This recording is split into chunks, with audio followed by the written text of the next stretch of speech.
Hello guys, let's discuss itong flexural stress in beam. Bakit natin discuss ito? Ito ay preliminary lang so that we can understand clearly yung tungkol sa analysis of singly reinforced concrete beam. Kasi yung concept na ginagamit for the analysis of concrete beams or reinforced concrete beams ay base lang din sa flexure stress, yung principles ng flexure stress in the beams. So, babalikan natin yung ating mechanics of deformable bodies. So, let's have a recap about the flexural stress in beams. So, alam naman natin that, for example, we have a simply supported beam. Yan, as you can see in the figure. Then, if it is loaded sa top ng ating beam, so mangyayari sa beam natin ay magde-deflect. So, ganito yung magiging itsura niya. So, alam naman natin that pagka nagde-bend or nagde-deflect yung ating beam, sa taas ng ating beam ay nag-undergo compression. Okay? And then sa baba ay undergo tension. Lagi naman yan eh. Yan ay lagi na tinuturo sa atin kung tayo na sa mechanics of deformable bodies. So, based from that, ngayon, makukompute din natin yung tinatawag nating flexural stress. So, ano nga ba ulit yung flexural stress natin? Yung flexural stress natin, it is written as FB and it is just simply as MY over I. Ngayon, ano ba yung ibig sabihin ng MY tsaka ng I natin? So, ito yung mga meaning yan. So, una, yung M natin is the moment at the given section of the beam. Y is the distance of the plane considered in the flexural stress from the neutral axis, and then I is the moment of inertia of the section. Sa halimbawa, we want to consider this section, let's say section 1-1. So makikita natin that itong portion na to ng beam, meron siyang cross-sectional area. So yung cross-sectional area niya is experiencing a moment. Let's say meron tayong moment at that point. So let's say M1. So at that point, let's say rectangular yung section natin. So meron tayong width and then height ng beam natin. And then, magkakaroon tayo ng stress distribution dito sa ating cross-section. Sabi natin, itong nasa top, ito ay undergo compression based from the deflection ng beam natin. And then, on this side, ito na may undergo tension.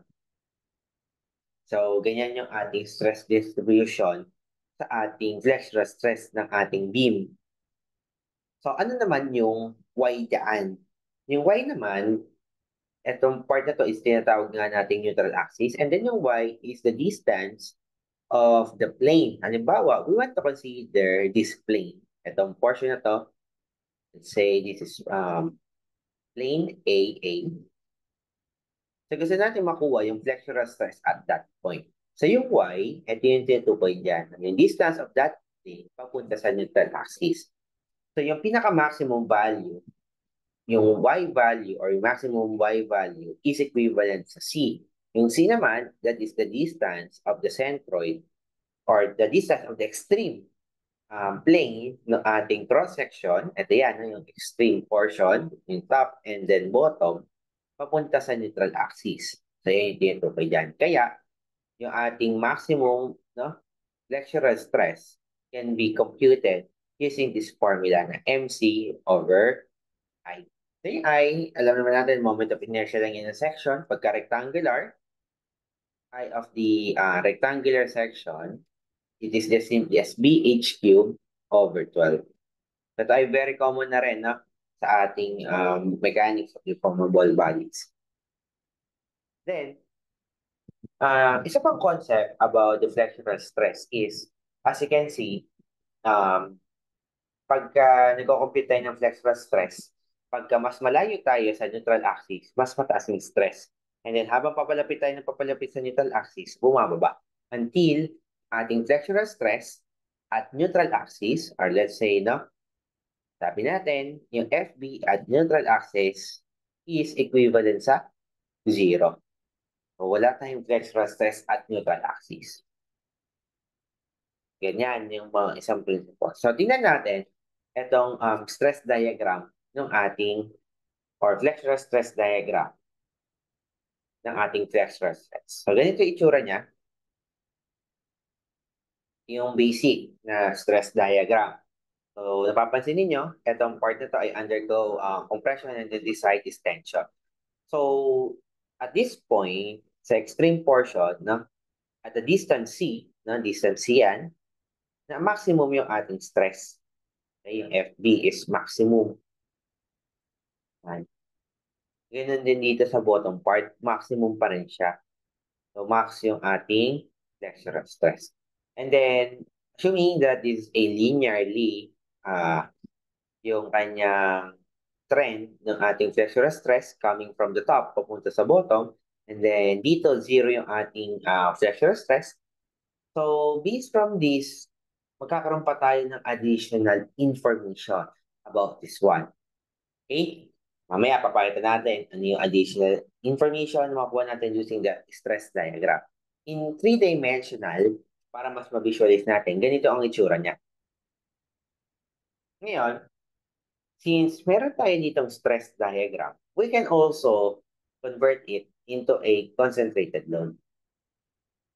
Or let's say, i-reverse natin yung direction para mas maintindihan natin.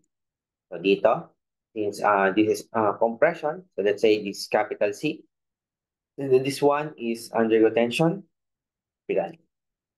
Okay? So itong force na ito yung tinutukoy dyan sa 3D. This is your compression, and then this is your under tension. At alam niyo naman, no, pagka pinag-uusapan natin yung location ng resultant force na to, this is equivalent sa 2/3 ng height ng ating stress diagram. So, diba alam natin, this is C. So yung location nito is 2/3 dito sa baba, and then 1/3 naman sa ibabaw. Okay, so ito yung nakikita natin dito sa figure. So yung location nito is 2/3 of C. Kasi yung C natin is the distance from the neutral axis to the extreme portion. So, ganun din sa baba, since we're dealing with rectangular section. So, commonly, pareho lang naman yung stress diagram sa compression and sa tension. Ang nagkaiba lang ay direction. So, yan yung ating stress diagram. Ngayon, sabi nga natin, yung formula ng ating flexural stress, FB, that is equivalent to, or let's say yung maximum FB is MC over I. So, ito yung ating formula. Okay? So, pagka ginamit natin yung C in distance of the centroid papunta sa extreme fiber, automatically maximum yung ating flexural stress. Isang concept naman is we can compute yung ating moment dito. Given yung ating flexural stress. So, yung moment can be computed using this formula. So, yung max FB, flexural stress, times yung ating moment of inertia divided by C. Ito yung ating moment. So, makompute natin yung moment. Ngayon, another principle using the stress diagram in 3D.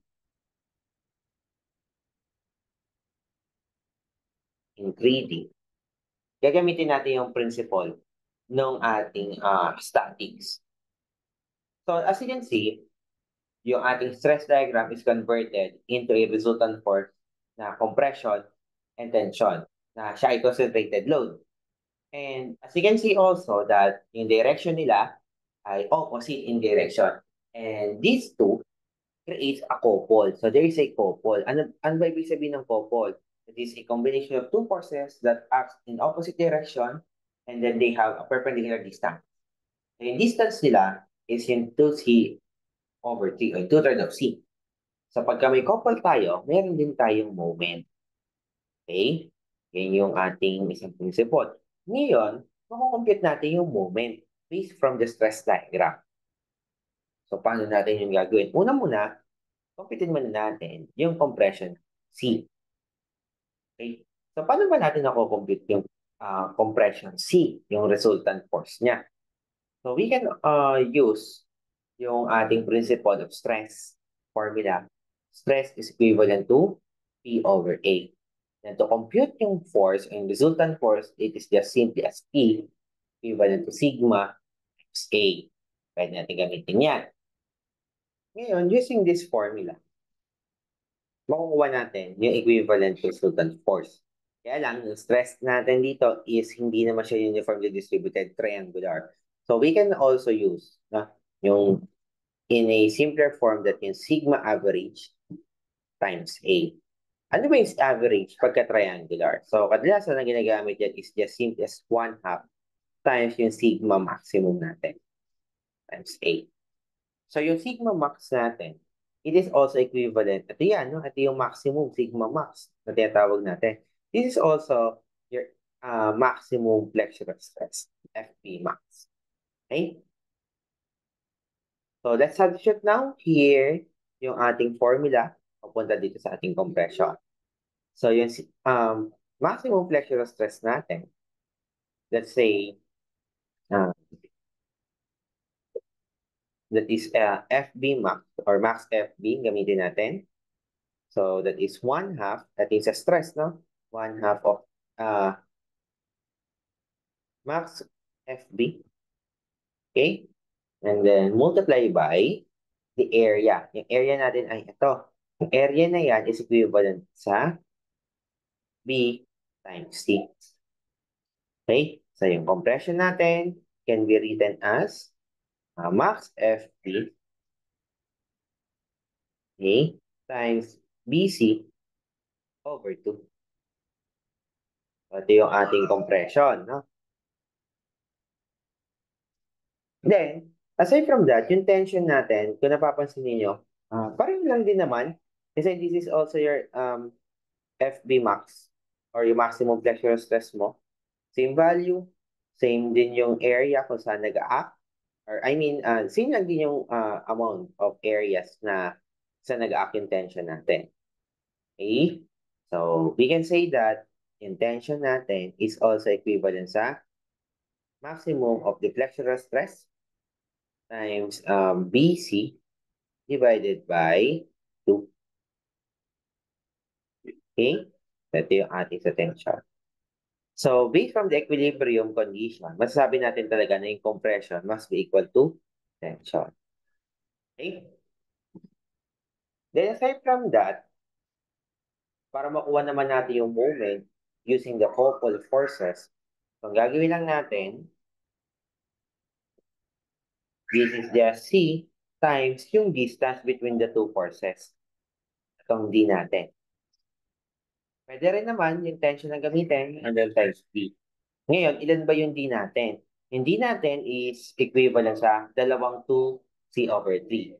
So, 2 times 2C over 3. Kaya yung distance natin. That is max FB times I. Yung I natin is BH cubed over 12. And then, divided by yung C natin. Kaya lang, yung H natin, ano ba yung H? Diba that is the height of your section. And also, yung H natin is also equivalent sa saan? Pwede natin sabihin that yung H is 2C. Diba? Dalawang C. Kasi yung C is kalahati ng height, diba? For rectangular section. That's why, ganyan yung ating magiging formula, then divided by C. So now, we have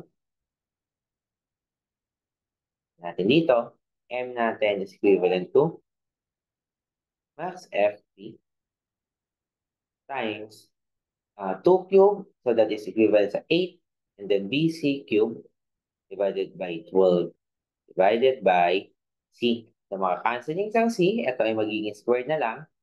Ito ay divisible by 4, so that is 2 and then 3. So therefore, yung M natin is max FP times 2BC squared over 3. So ito na yung ating formula. So as you can see, we come up with the same answer. So yan yung principle ng flexural stress na gagamitin natin. So ito, derive ito kasi based from the flexural formula.